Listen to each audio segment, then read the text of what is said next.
Nah, umurnya pendek-pendek, tapi kok bisa mengalahkan yang dulu-dulu? Itu bagaimana caranya?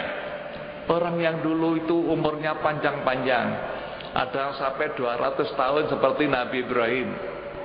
Ya, itu 200 tahun umurnya. Bahkan sampai 1000 tahun. Nabi Nuh itu berdakwah menjadi nabi aja 950 tahun.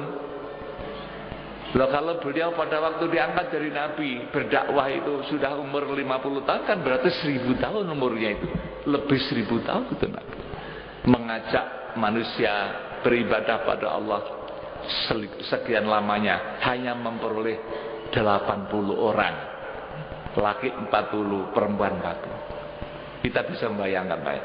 950 tahun hanya memperoleh 80 orang. Tapi Nabi Muhammad SAW hanya kurang lebih 22 tahun ajaran Islam tersebar di seluruh dunia. Ya. Kemudian pada zaman Bani Israel, orang-orang umurnya panjang.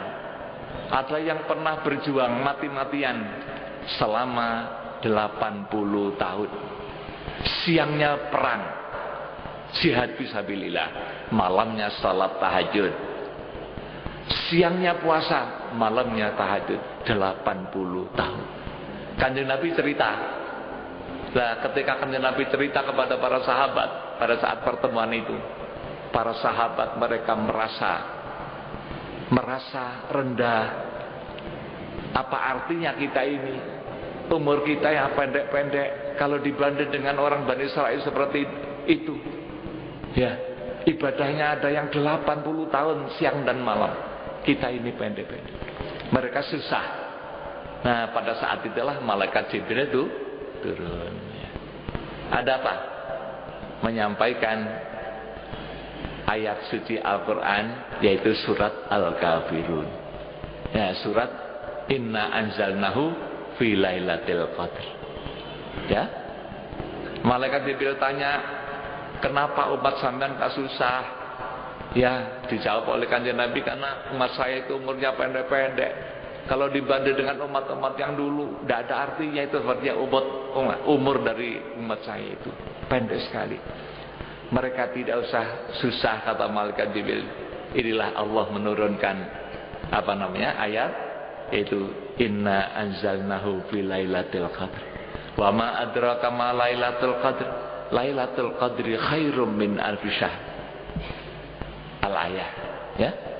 Maka dalam makna atau pengertian daripada surat ini, di sana ada penyataan Allah bahwa Lailatul Qadar itu lebih bagus daripada 1000 bulan.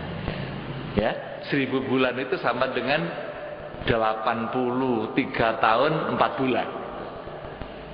Maka para ulama sepakat pengertian ayat ini, barang siapa yang beribadah tepat malam Lailatul Qadar, ya, bulan Ramadan itu, sama saja umurnya tambah.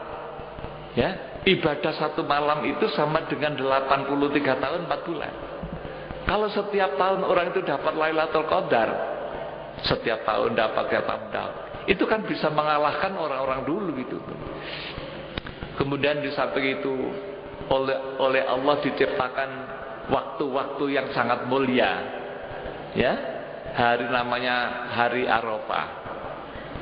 Ya, di mana puasa hari Arafah itu sama dengan 2 tahun kan gitu. Kemudian Allah menciptakan bulan-bulan yang mulia. Bulan Rajab, bulan Dzulqa'dah, Dzulhijjah dan Muharram. Namanya Ashhurul Hurum, 4 bulan ini. Ya, dimuliakan artinya barang siapa yang mengerjakan kebaikan pada bulan-bulan itu, oleh Allah pahalanya dilipat gandakan. Jadi melebihi daripada umat-umat yang dulu. Kemudian Allah setiap hari, setiap minggu membuat hari yang paling mulia, yaitu hari Jumat. Di situ ada ibadah Jumat. Di situ ada saat istijabah. Barang siapa yang berdoa tepat saat itu, dikabulkan doanya. Kemudian setiap malam ada malam Thuluthul Lail.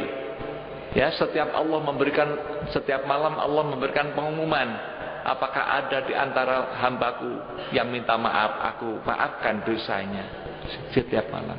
Kemudian Allah menciptakan nabi yang paling mulia, yaitu Nabi Muhammad, nabi kita. Ya.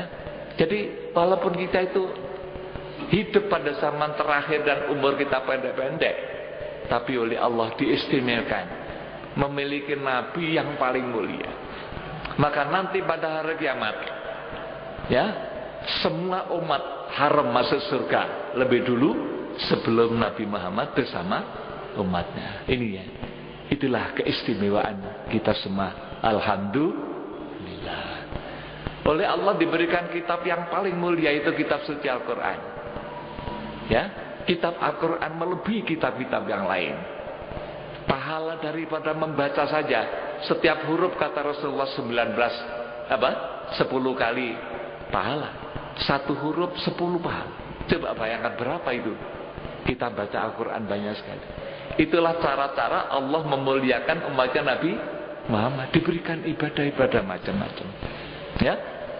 Kemudian untuk umat Islam diberikan satu negeri yang paling mulia, yaitu negeri Mekah. Barang siapa yang beribadah di Mekah itu satu kali sama dengan 100 kali, 100.000 kali di seluruh dunia. Padahal kita berapa kali kalau ya pergi ke Mekah ya, sholat di sana di Masjidil Haram. Setiap sholat 100.000 kali, 100.000 kali, 100. Membaca Al-Quran satu kali sama dengan 100.000 kali. Puasa sehari sama dengan 100.000 hari. Kemudian di Madinah 1.000 ya. Kalau di Mekah itu 100.000, di Madinah 1.000 kali. Itulah cara-cara Allah memberikan keutamaan kepada umat Muhammad. Maka kita bersyukur, alhamdulillah. Kemudian di antara ibadah rukun Islam itu salat, ini yang paling utama. Ya, maka salat ini yang menjadi ukuran utama bagi umat Islam, gitu ya. Maka Kanjeng Nabi menyerupakan salat itu seperti tiang bagi agama.